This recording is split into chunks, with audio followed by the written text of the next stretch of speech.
Hey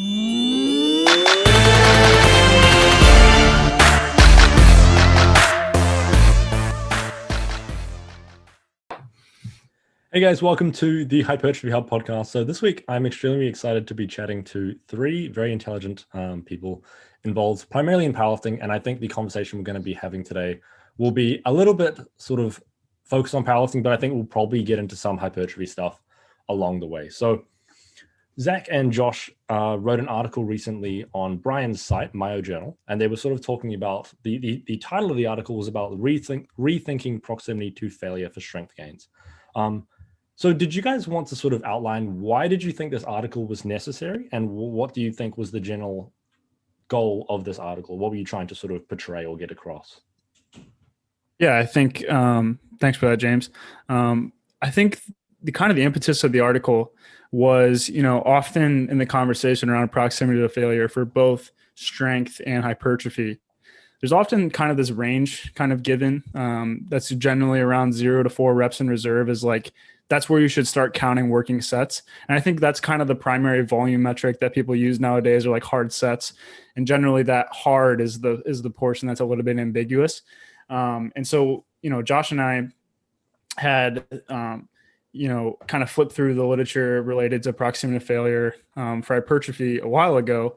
And while the evidence was a little bit mixed as far as that, and I'm sure we'll get into it, for strength, we were like, man, there seems to be some pretty emerging evidence here that training farther from failure than this kind of 0 to 4 repetitions in reserve range kind of makes sense. And so we kind of use that as a case to explore the kind of lower end of the proximity to failure relationship and kind of how that relates to ultimately force production. And we can kind of take that in the kind of powerlifting direction. But ultimately, that was the impetus of the article. We know that there's this kind of range that people generally use to consider what's effective training.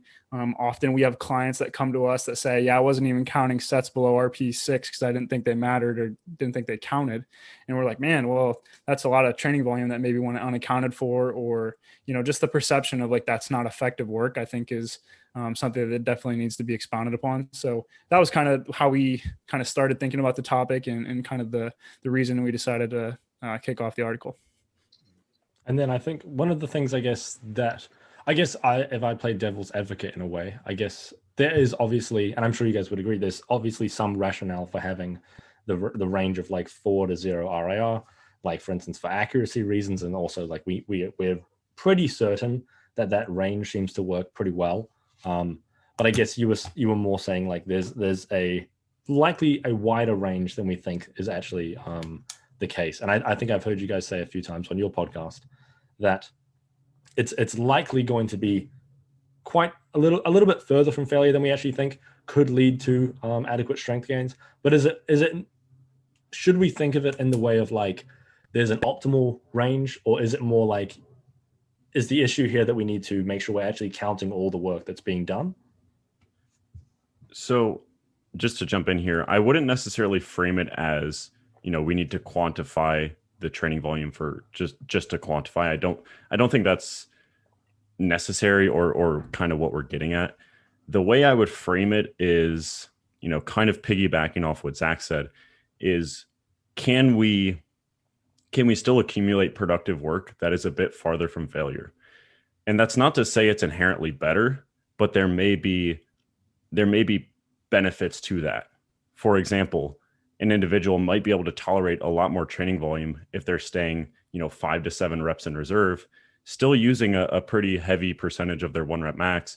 They might be able to accumulate way more relative volume at a given load. So maybe at 75%, if you're staying further from failure, you can accumulate 25 repetitions. But if you're taking all those sets closer to failure, you might only be able to accumulate 15.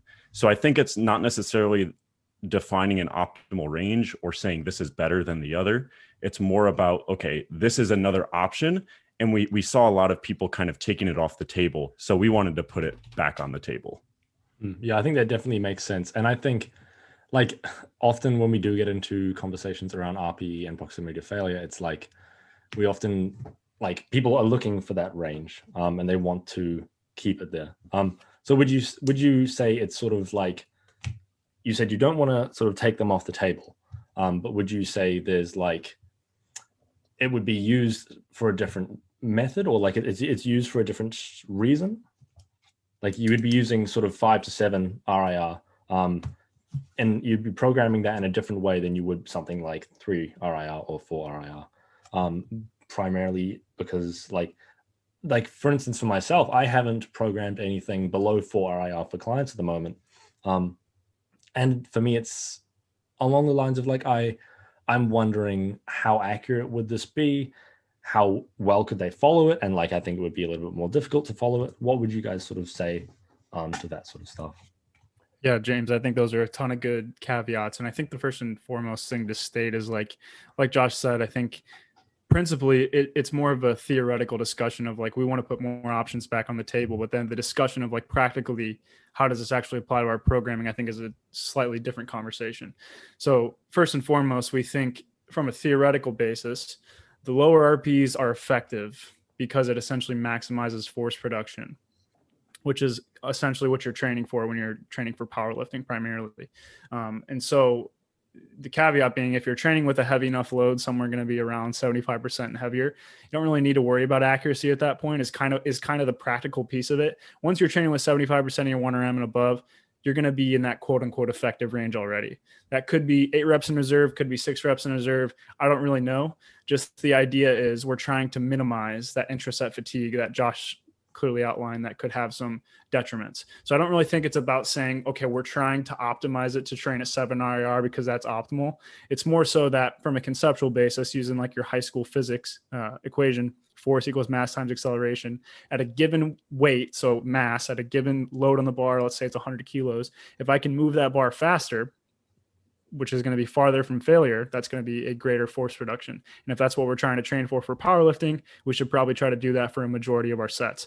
And so in that discussion, I didn't even mention what RIR we're training at. It's just purely conceptual. So when we do that, it kind of is going to spit out somewhere in that 5 to 7 RIR range if we're training with 75% and up. So it's not necessarily that we're specifically going for this RIR because it's optimal.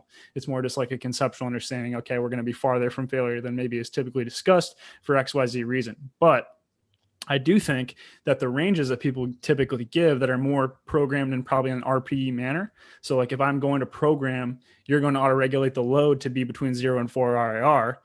If we take in some of the accuracy literature, I think we're going to end up in a similar spot regardless. So if I say, do a set of the 6 RPE, in all reality, even that's going to be pretty hard to gauge, and people are probably going to under predict how many reps they can perform, and we're probably getting to a similar spot anyway. So I think from a conceptual and from a practical standpoint, especially when you're training for hypertrophy, having those lower RIR ranges probably makes sense, just because it's going to be so hard to gauge, and you're going to end up, somewhere in the same spot anyway. But if I were to say, okay, I want you to do a set with 7 RIR, you might be training with 60% of your 1RM before you know it. So I think that's kind of the two sides of the same coin. So hopefully, Brian and Josh can chime in what I missed there, but that's kind of where my head went when you asked that question.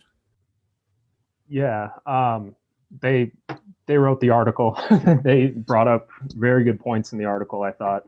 One thing that I think initially people, when they read this article, thought was, without digging into it, sort of seeing the initial idea of training further from failure for strength, is on the surface, it sounds like it's a violation of specificity, because we think of 1 RMs as slow reps. When in reality, that's true when we're talking about heavy singles. When we're talking about back off work, it does, or volume with 80 to 90%, or even 75 to 90%.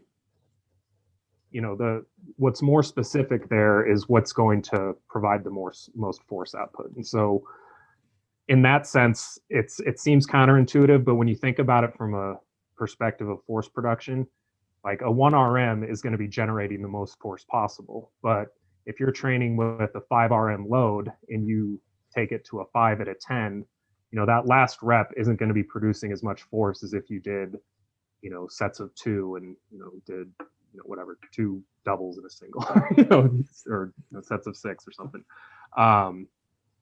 So Yeah, I think that's the first thing is, specificity needs to be looked at is what is the trait that we're trying to push along. And I think that was something that initially when I read it, I'd sort of overlooked that. And I thought it was a great point that they brought up. And, I think it's worth pointing out, where that 75% range sort of comes in is when we're talking about force production, you're going to generate the most force when you're producing or when you're recruiting high threshold motor units. And so depending on the movement, depending on the muscle group, it usually falls somewhere between like 70 and 80%. So 75, I think, is a good middle ground, like 80 if you were trying to be really safe. And so, from rep 1 on, you're going to be reaching full motor unit recruitment. And that's why I think is like a general concept, the higher you are in terms of absolute intensity or percentage of 1 RM, the further away from failure you can train and still have a pretty productive stimulus, both in terms of strength and in terms of hypertrophy, assuming you're doing enough volume at that intensity. So, on the flip side, the further below that you get, let's say you're training at 30% 1 RM, on the other end of the spectrum, the further you're going to want to push those sets, most likely, and that 0 to 4 RIR is probably going to have, more merit at those lower intensities. And so I think, rather than looking at that blanket range across every intensity, you sort of want to apply it and think on a physiological level, what are we trying to accomplish? We're trying to accomplish high threshold motor unit recruitment, tension, adequate volume, under those conditions. And that I think opens up a lot of possibilities with training further from failure, in those strength ranges. And I think it outlines quite well because it's like when people start talking about RPE and they start thinking about RPE, they quite often sort of begin to sort of forget about percentage of 1 RM, or like they see it as redundant a little bit. And I think that's one of the useful ways in which it can sort of be shown that, like, okay, we kind of need both in some ways. Do you have a point there, Zach? No, it's cool. So one of the things you guys were talking about recently on your Instagram, Zac and Josh, was peak versus average intensity. And would this be, I feel like this would be a good example of the utility of this, because Brian, you were sort of talking about a little bit more about like how back off work might be at a little bit lower of an RPE. And then your main sort of set will be at generally a higher RPE. And would you say, like, what is the rationale behind having a higher peak intensity versus like keeping the intensity high for sort of all of your general work, if the goal is strength outcomes? I'm really glad you brought that up, James, because that's something I quickly scribbled down to make sure we hit on, is that we're not saying, okay, to take a step back, Brian was saying that on the surface, if we were to do a set of 10 to failure, somebody might think those last couple reps are the most specific for strength because they're slow, like a 1 RM. And now that's true, but it's slow because of the fatigue you've accumulated within the set. So through the lens of force production, it's actually those first repetitions of the set where you're getting the biggest bang for your buck. But that doesn't take away from the fact that we should definitely practice those slower repetitions. So I think it makes the most sense, if we're just thinking about in terms of like return on investment, to get some really quality practice and kind of isolate your peak intensity the best you can, so that you can get really productive quality practice. And then you accumulate your volume, because we know to some degree there's a dose response relationship with volume accumulation and strength outcomes, probably at least in part due to the strong dose response relationship we see with volume and hypertrophy outcomes. We think you can more effectively and with less drawbacks accumulate your volume, potentially staying further from failure. But again, you're still practicing a slow repetition, but you're practicing the slow repetition because the weight on your back is heavy, not because you just grinded through 8 reps before that repetition. Yeah, and I think it's even important to just tie those two thoughts together. I think Brian hit on it too. Like, even if we're just viewing it from a force production standpoint, load is always going to beat velocity in that calculation. So, if we're going to lift 95% of 1RM, it doesn't matter how fast you move 70% of 1RM, that's physically possible, which you are limited, because if you just would move it too fast, either the bar would come out of your hands in a bench press or you jump off the ground in the squat. So there is some limitations in how fast you actually can move it. But the point being, more loads almost always going to win in terms of force production. So if we are talking about the way we can train most specifically to that, which is force production, you would just do 10 singles with 100% of 1RM. And then we start taking steps back from that to make logistical considerations for the fact that, most people can't tolerate that. That's going to be probably not super enjoyable for most people. That's going to be a hell of a long time in a gym to be able to recover from that many attempts at 1RM. So we start walking our way back to say, okay, more realistically, we're probably going to accumulate volume in the 70 to 85% of 1RM range. And then how do we organize that volume work in the most specific manner? And then we kind of go with what Josh said. So I think it's important just to realize that, when he's talking about peak intensity and how that makes the bar slow, that still reigns true with the force production calculation, and the fact that load is almost always going to win when we're looking at the actual math and the way that works out. Yeah, that's a really good point. I think one caveat, and I'd be interested to hear, Zac and Josh's thoughts on this. I think, if you're in phases where, you're further away from a meet, say you're in a phase that's emphasizing hypertrophy, like developmental avenues of strength, I think your back off work will look a little bit less submaximal, or a case could be made for that, than it would be like during a peaking phase. Because, if your intensity's like 75% for a bodybuilder is still pretty heavy, like 8 to 12, I mean, that's going to be generally, lighter than that. I mean, there's going to be people that are reppier than others, but, if you're training with, very submaximal loads in, higher reps, then, like I said before, you're going to want to push those a little bit closer. And I think there's merit to keeping some of that, those top sets in place just for proficiency reasons.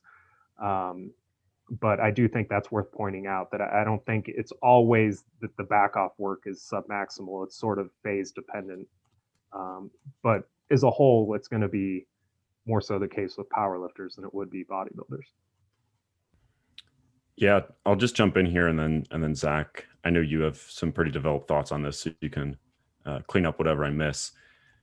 Before I adamantly agree with you that this should be periodized, I'll first kind of point out that the kind of low fatigue concepts we talk about, they can be utilized when far out from competition. Like, I think it's just important to kind of file it away of, I can still accumulate productive strength work, and I can still accumulate productive training volume that may contribute towards hypertrophy while not being within 1 to 4 reps in reserve.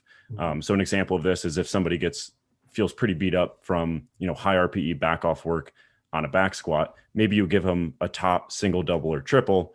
You give them one back off set that's maybe, 5 or 6 reps in reserve.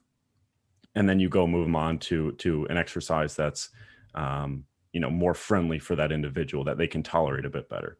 So that's just an example. But now, to agree with you, Brian, we definitely periodize it, and further out from competition, we don't use these low fatigue strategies as much. The first thing that comes to mind is RPE accuracy. So for some individuals, they can do a ton of repetitions at a given percentage of their 1 rep max, and others can do much less. So it's important to kind of gather that information. So if I'm having somebody do 75% for sets of 4, that might be completely reasonable for some individuals when approaching competition, but far out from a meet, you probably want to explore, is this 10 reps in reserve? Is this 3 reps in reserve, etc. The next thing that comes to mind is if we do keep these low fatigue strategies in year round, we're putting all our eggs in one basket. And we're assuming we're right that you can get equal hypertrophy, with some modifications by using some of these strategies. which I think is the case, but I'm not certain of that, and I don't want to put all my eggs in that basket.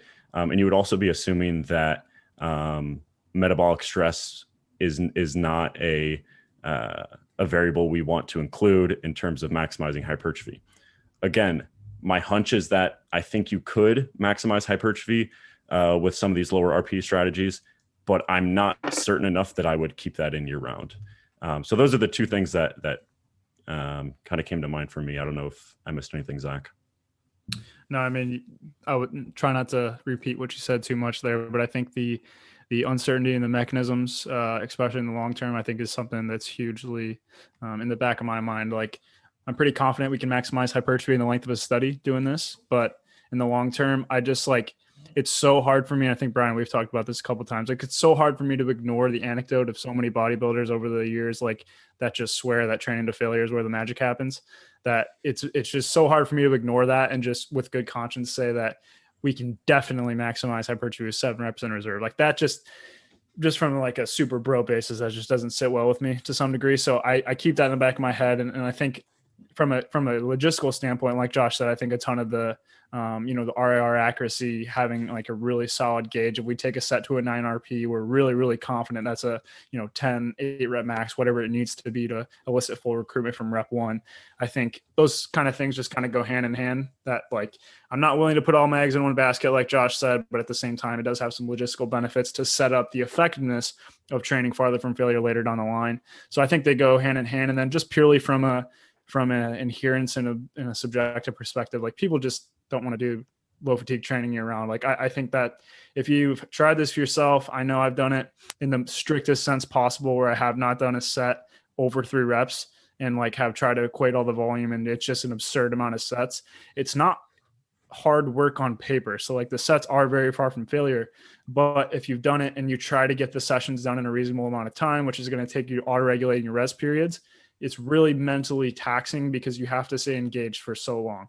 So like, 20 minutes of bench press, when I'm doing 3 back off sets at 8, I can take 3 to 5 minutes between those, relax. My mind can kind of turn off and then has time to turn back on. But if I'm doing, 12 sets of 3 every 30 to 90 seconds, like you just constantly have to be in the mindset to like, okay, next set's going, next set's going, next set's going. And I think that has an effect for how long you can tolerate that. Now, like Josh said, that doesn't mean you have to be all or nothing. I think there is some benefit for kind of like flipping the switch and being all or nothing. We can kind of discuss that maybe a little bit after this, but that's just, if you do put all your eggs in one basket, that is some of the side effects that I've noticed on the coaching end of things. And I think kind of putting those all together, there's a theoretical basis why we probably shouldn't. There's logistical reasons why it's probably a good idea to periodize it. And then purely subjectively, I think people are going to enjoy, switching things up every now and again. So that's kind of my 2 cents. I have one small thing to add to that. I agree with everything they said there.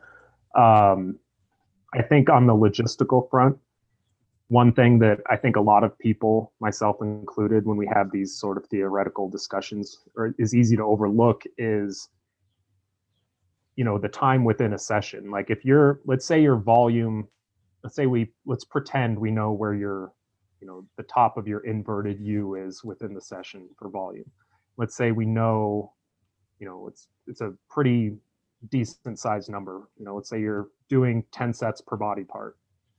And, being able to get through these sets a little bit quicker is going to free up more time in that session for you to do additional volume. Whereas if you're doing low fatigue training, more often than not, it's going to take a little bit longer. I mean, I do think there's something to be said for, even though the intensities are higher, sometimes you can shift the rest intervals down a little bit because you're just not as fatigued coming off each set. But at least in my experience, sort of playing around with this since talking to these guys about it, it does take a little bit longer.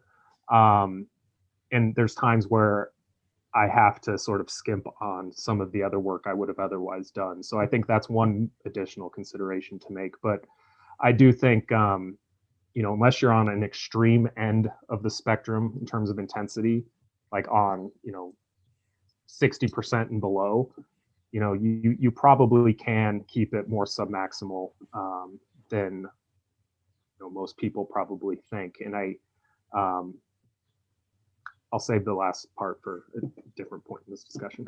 I think there's a difference between the compound and the isolation aspects of this as well. But I'll go ahead, James. I'll talk about that in a minute. Sweet. Did anyone have any other points they wanted to touch on that sort of specific topic? I have something that isn't totally relevant to what we were just talking about, but I want to make sure we throw it in here.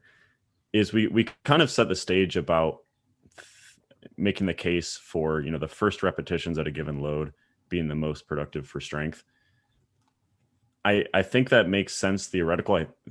I think it checks out, but I just want to emphasize that we didn't come up with that and then like look at the research through that lens. We kind of worked backwards, right? So it's important to point out that our interpretation of the research up to this point is that this does work in a longitudinal sense and it does play out. And then we're like, why is this the case that this group that's doing, 3 or 4 reps per set at 75%, and they're doing the same number of sets as this other group that's doing, 8 or 9 reps per set. So they're doing like twice the volume and they're getting really close to failure.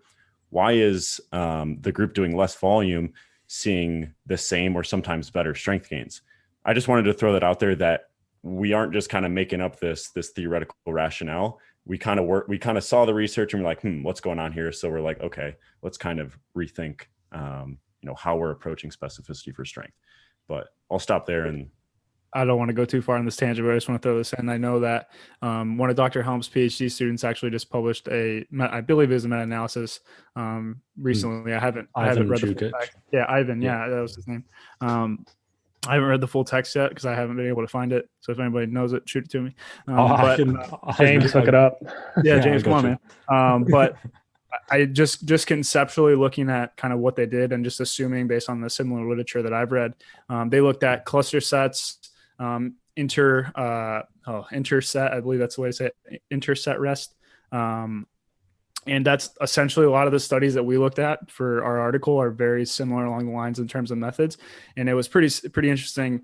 Most people are going to read it and feel like it's not a win in the category of like cluster sets or interset rest because there weren't any statistically significant differences for strength or hypertrophy. But I look at that and say, okay, they were doing sets at a considerably lower RPE and were able to match both gains in strength and hypertrophy. And I think that for the hypertrophy front, that's pretty surprising given generally the conceptual framework that we use in terms of motivator recruitment. But for strength, I think that comes back to point out what Josh was saying. I think the easiest way for me to explain is like the first couple reps in the set are where the magic happens. And then the additional benefits, if you were to set your training up like this, I think can't really be observed in a study because it comes from better recovery for your top sets week to week in like a general training program. But in like a study, you can't really take advantage of that because it's, you're using a set percentage of 1RM, they're equating volume, they're doing all this stuff to make sure not too much is different between groups. So I think it's just as effective. And then maybe the additional benefits can be had from, recovery standpoint or maximize performance. So that was I saw that recently and I was like, that's pretty cool. So yeah, I want to read that. I'll send you guys both that study. So I was reading it last night. It's pretty good. Oh, really? Yeah, it's good. It's very interesting. Send it to me then. Thanks, man. Sick. Does anyone want to comment on any of those points there?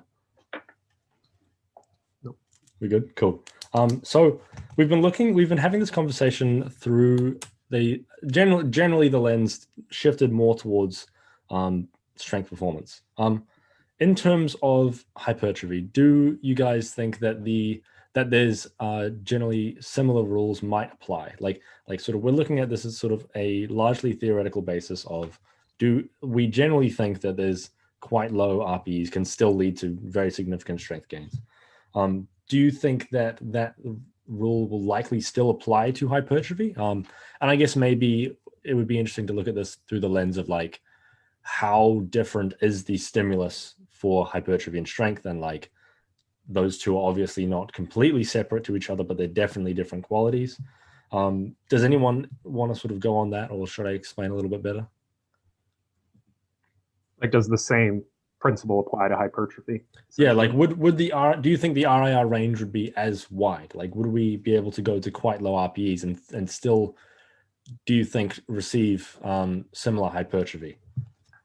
I was just Go going to for it, say, I think it's intensity dependent, how heavy the load is. And I think that range, assuming volume's equated, and when I'm talking about volume, it's sort of interesting, just as a side note here. Originally, I don't think, it used to be people looked at tonnage as sort of it's how most research quantifies volume.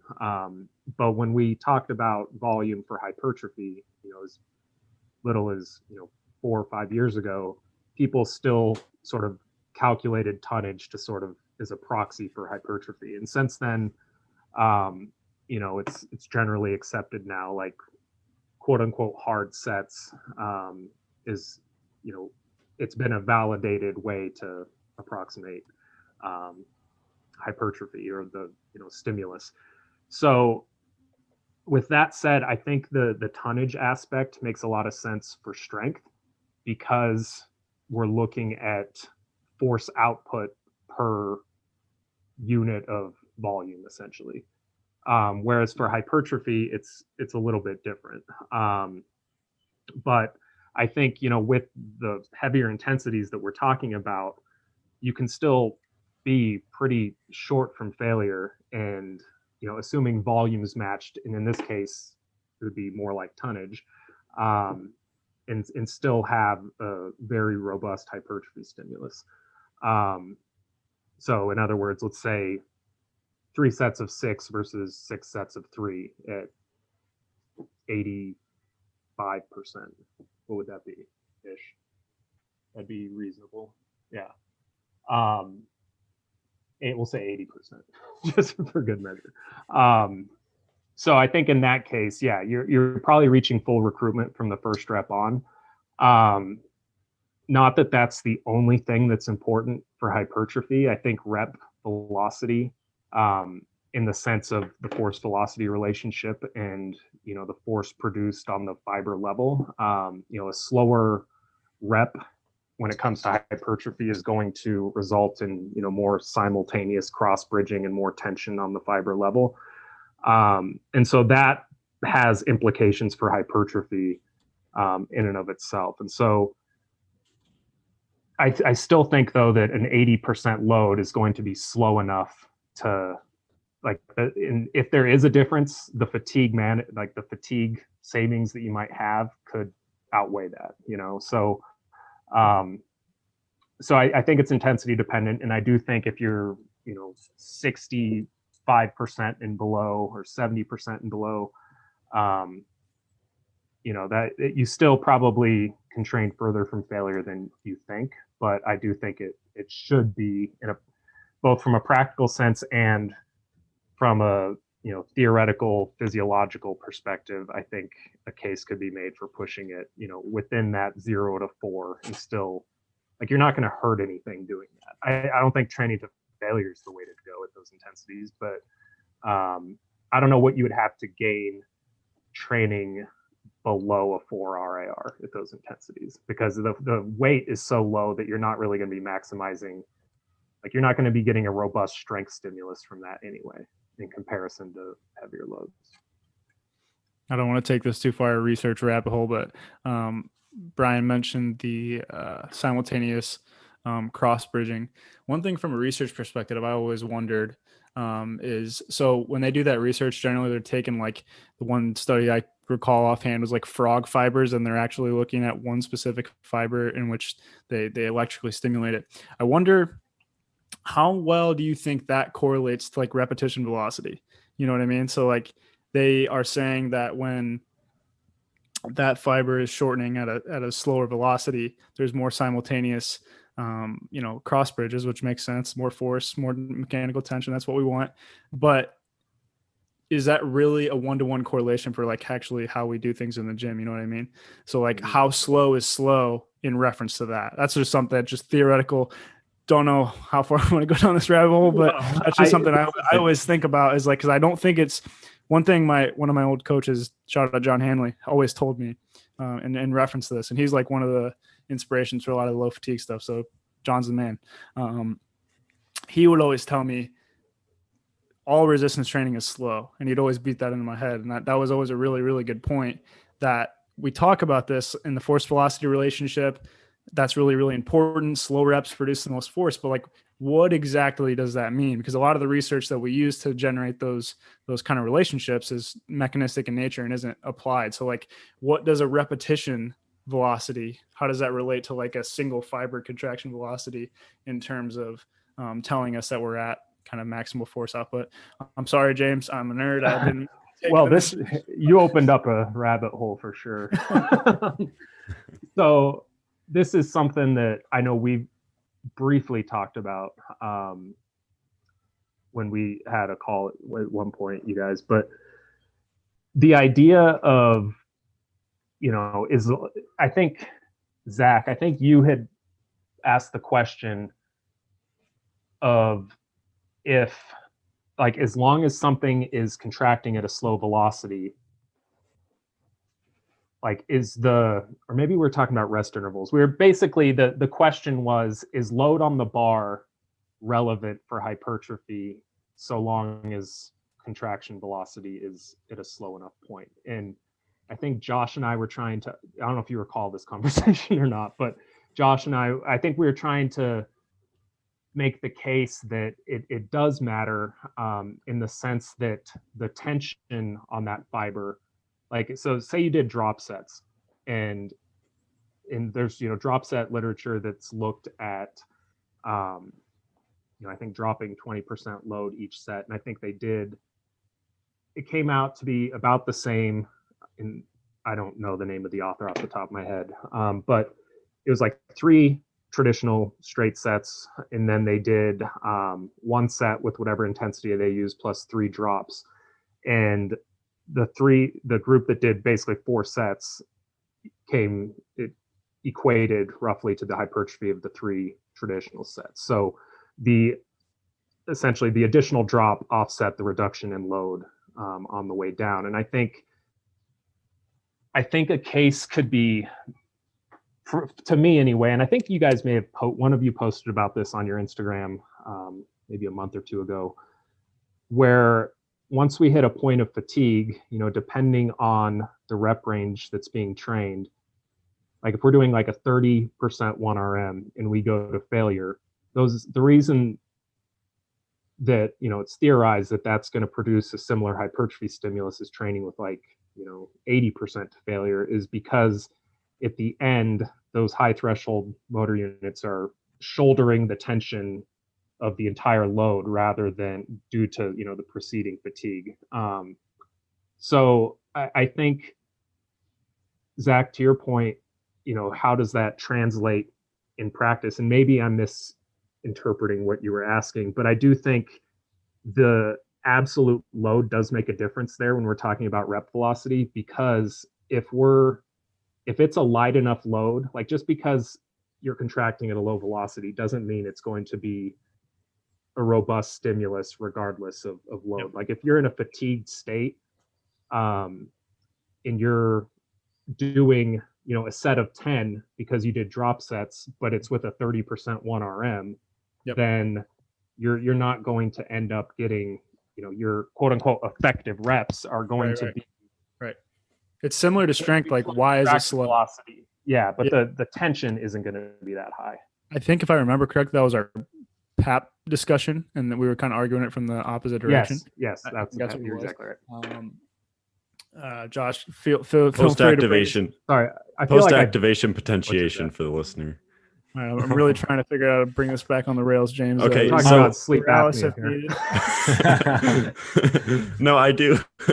I have I'll share my hunch about this topic. Real quick, I just want to say for the record, what I was talking about is that what I was trying to ask is, okay, we know reps need to be slow to have a lot of cross bridges. How does slow in single fiber research relate to what slow means when we're actually doing a rep? I guess is what I'm trying to get at. So like, and I think so like, is that 8 RPE? Is that failure? I don't know. Okay. I think what Brian said still applies, because the way that I would frame it is it's important to keep in mind that if you're producing force to move a light load, not all the fibers are going to be in the game quite yet, right? I think that's the crux of it. And my hunch, again, kind of thinking about the research findings and then working backwards, is that the slow reps kind of thought process makes sense, that a repetition has to be relatively slow for it to be productive for hypertrophy. And that's similar to the thought process for the effective reps model. So, the original effective reps model would just focus on the last 5 reps or so of the set. There's been some discussion in that area, and it's I think most people are on the same page. It's not a black or white cutoff. But my hunch is that the effective reps model is useful and it's helpful and it makes sense, but I think it just starts way earlier than a lot of us think. So it might start on rep 1 with 75% of your 1 rep max, because like Zac said, or like John Hanley said, all resistance training is slow. And sure, if you were moving 100% of 1 rep max, that might be the ultimate hypertrophic rep, but it's a give and a take at all times. So I think that kind of ties together the ideas from Zac and Brian, and hopefully, and hopefully provides some, some conceptualization. I think how fast can you go and have it still be a hypertrophy stimulus? Yeah, right. And I think that's farther than most assume. I agree. I think that there's potential that we're leaving some listeners behind, but I think that's not. I'm not too bothered about that. But I do think it could be useful to sort of wind back a little bit. Bring him back, James. Just so. So would you guys say that, like, in sort of a little bit of a summary, to the degree that that's possible, would you say it's like, in general, the range for hypertrophy and strength of proximity to failure is likely larger than we actually seem to at least say, or like is stated in infographics and textbooks or wherever this. I'll try to wrap this up into something succinct rather than bringing up frogs. So what I think the easiest kind of take-home message from what the article says, and just kind of our conversation in general, is that the realm of what effective training consists of in terms of RIR is probably bigger for strength than it is hypertrophy. And then for hypertrophy, it's still bigger than the kind of commonly said band of 0 to 4 RIR. But for practical reasons, that's probably still a pretty damn good recommendation in terms of RIR accuracy and some of the logistical considerations we mentioned. If you say or tell someone to train 0 to 4 RIR, especially if they've never had a period of going to failure, like I did when my sick 16-year-old days when I was just crushing it, then if you never know what that actually feels like, then it's going to be hard to reference that. And obviously RIR accuracy is going to be an issue. So then you're probably still going to end up in this range that's probably a little bit wider than that, and still going to be consistent of effective training. So I think that is probably the succinct elevator pitch that everybody else can bounce around a bit. Everything's a give and a take. So if we think about hypertrophy training, what's the benefit to staying 5, 6, 7 reps in reserve? Probably not a whole lot, right? Your volume tolerance isn't going to shoot through the roof. But if you're doing a low bar back squat, it might. So I think I would just frame it as a give and a take, keeping in mind that we think, you can potentially explore these ranges further from failure for hypertrophy and especially for strength. I want to plug in one more thing here.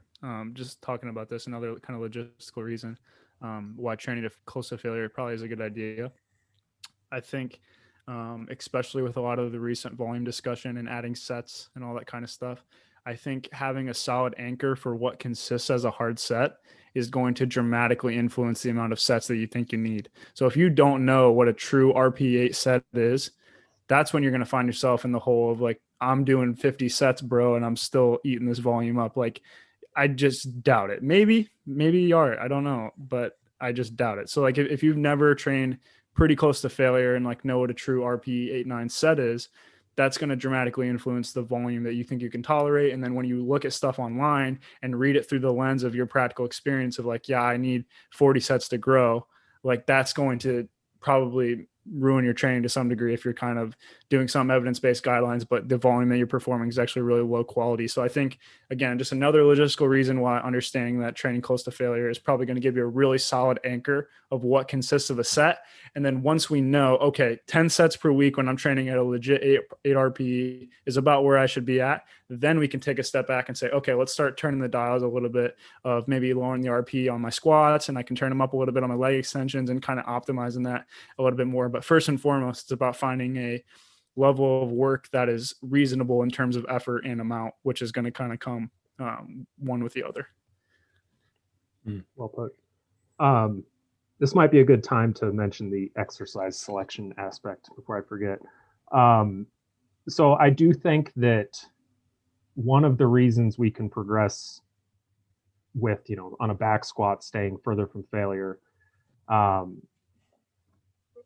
could be, well, one, better fatigue management, but also with most people, on a compound movement, there's going to be a weak link that if you're breaking technique, chances are you're either, your focus is straying a bit, or which is oftentimes more likely in like experienced athletes, it's a result of, localized fatigue in some area. And so you could be in a squat, you could be at a 5 RIR for the movement, and you could, kind of grind out and see deviations in technique, but locally, like your quads, if your hips are shooting back, and you're, struggling to extend your knees against load, your quads could be, at like a 9 or a 10, and it's almost like you're doing like a mechanical drop set in a sense, and your hips are shooting back and the demands are reduced for your quads in order to keep the set going. And so I do think that's worth pointing out. And I think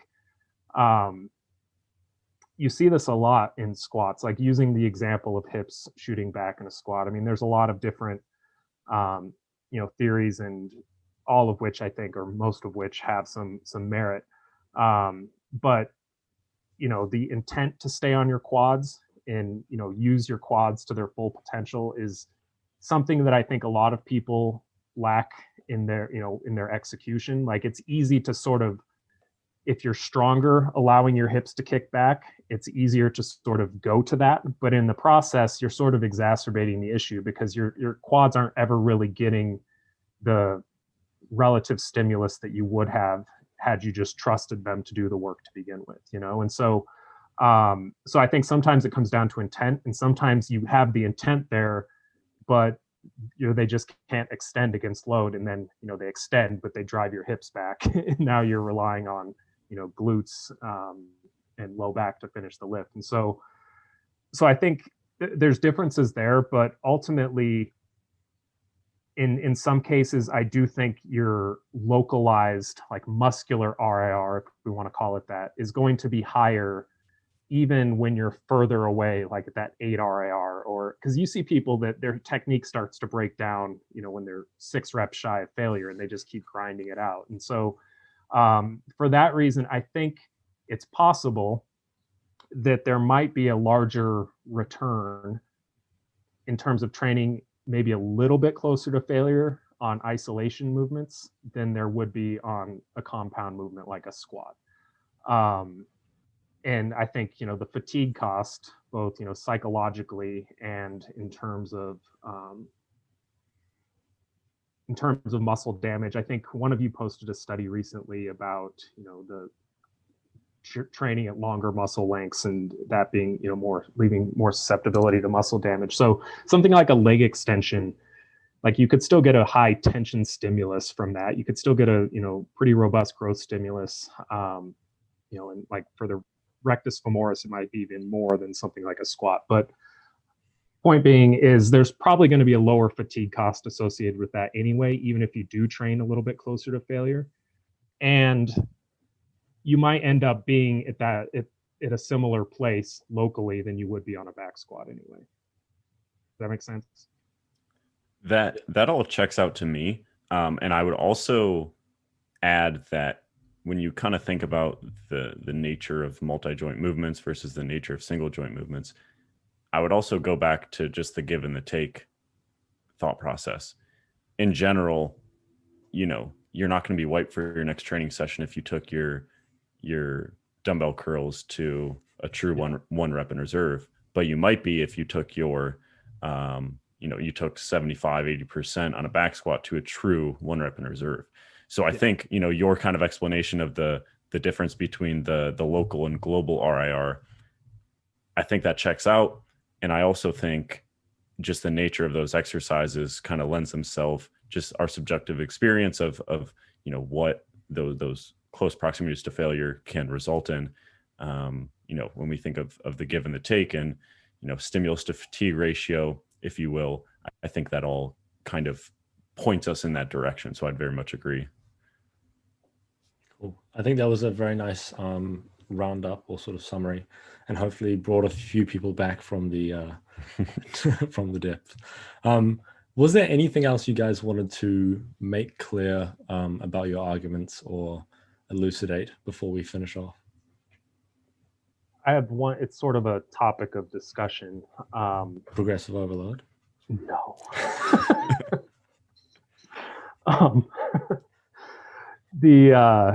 The point Zach brought up with like just not being able to ignore anecdote on this. I've thought about that quite a bit and thought, okay, if why are these people still getting results sort of in spite of what they're doing? And if that's even an accurate way to say it, their chances are they're still checking the boxes, on a session to session basis. And I've talked about this a bit before. If you're training to failure, since you jokingly talked about progressive overload, James, but if you're training to failure every session and you're doing adequate volume, and like progressive overload's built into that, it's like people aren't trying to beat the logbook, they're just training to failure, and it just expresses itself, like it just occurs. So I think like the lack of strategy has strategy built into it there a little bit. But I also wonder, we talk about the fatigue cost, like Josh had mentioned, like the final rep of a set in theory in isolation could be, the most hypertrophic in nature. If we're talking about like a multi-rep set, the grindiest rep is going to have, the slowest contraction velocity and everything. So, that I think is one of the arguments that people make for training to failure is like, you're going to have, a greater stimulus in those final 2 reps than you do, in the reps preceding it. And I think in isolation, that's true. And I think then the counterpoint to that is that, the fatigue cost that is obviously, associated with that. But I also think that argument may at least partially overlook the idea of just the repeated bout effect. And, a lot of these people have trained this way their entire lives, and like they're not wiped out before their next session always. That you have people that are training, a body part twice a week for high volumes that are taking most of their sets to failure. And I think a lot of that could be just training that way is increasing their, tolerance of that fatigue. But also it's, reducing their susceptibility to muscle damage, which is probably the form of fatigue we're most concerned with when we talk about that. So I think that could be one reason why the anecdote, still, it's hard to really look at the two different, sides of the argument and see a huge difference in terms of development. But I would like to hear your thoughts on that, because I'm not sure if, I haven't really talked about that much with you guys yet. James, tell me if I'm going too far off the rails here again, but this is a topic I've been thinking a lot about, Brian, and it's kind of just taking a step back and doing this research. We often talk about the limitations, but I think it's really important to really understand how this plays in the overall picture, especially with the anecdote portion. So in research, obviously, it's difficult to standardize what failure is.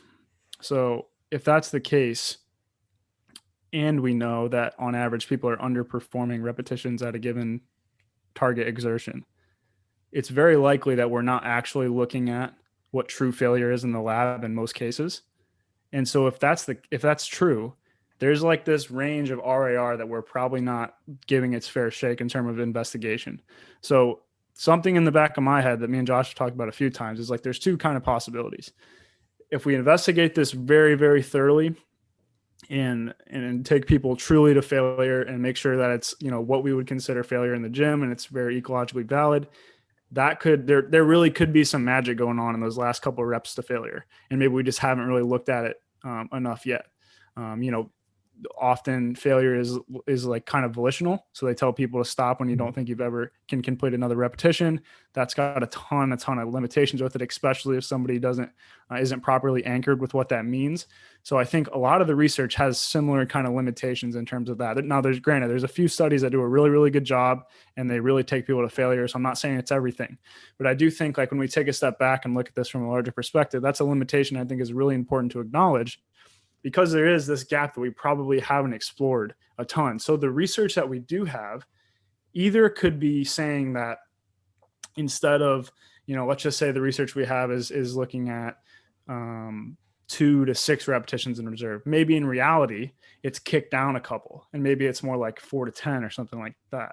And so that there's these couple ranges that we haven't really investigated. So maybe effective training can be farther from failure or closer to failure than we actually know. So that's just me putting my research skeptic on hardcore. And so if I have, if I come to a situation in which I'm like, this is kind of where the line is in general, personally, I feel way more comfortable with going to the higher exertion end of things just based on the anecdote, because I do think there's limitations to the research that we definitely need to acknowledge. And can't just say, nah, man, it's disproven. Training to failure isn't necessary. Like I always pause when I say that, just because if you haven't been in a lab and understand how that works, especially with the IRB considerations, you're telling someone to do something potentially injurious. Like there's a ton of just stuff that comes into that makes it a very, very difficult question to answer very well. I think you always have to appeal to the fact that, there's probably a reason people have been saying for years, like, Arnold's famous quote, like the last couple of reps are kind of where the magic happens. Like I just am always, that's always something in the back of my mind that I like to refresh myself with every now and again. So now come back to the center here. That doesn't mean the research is useless. That doesn't mean that we potentially aren't investigating the exact repetitions in reserve that we're saying. All I'm saying is that's an important caveat to keep in mind. So what I personally like to say is, like, if you're ever really, really confident about a given RER range, which is sometimes why I have issues with the way that 0 to 4 RER is communicated. Again, good practical recommendations, but with the way it's communicated, I don't think we should be super, super confident because of those kind of mentioned limitations. So Josh, go ahead, fill in the gaps or bring us back on the rails. That's me going off the deep end again. Good points. I have a few thoughts that hopefully won't take us too far off the rails. Just more kind of caveats and considerations. Because again, like Zac said, talking about these caveats or these unknowns, it's not to say that, we become nihilistic and we just omit the research. But I'd also kind of question the anecdotes a little bit. Again, I'm not saying that the anecdotes are wrong, but just how you can question the research and, were they actually going to true failure? You can question the anecdotes too. Are they actually going to true failure? If you look at the bodybuilding magazines and stuff, are you actually going to take, this all 20 sets of this bicep workout to true failure? Is that actually possible?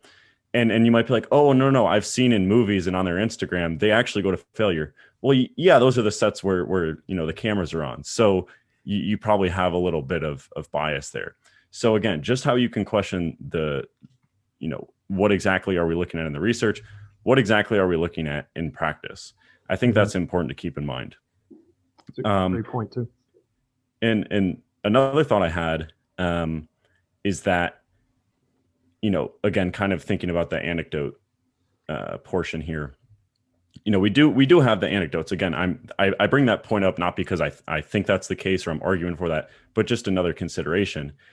So I would say for every anecdote we have that, training very close to failure or to failure or past failure, makes these massive individuals.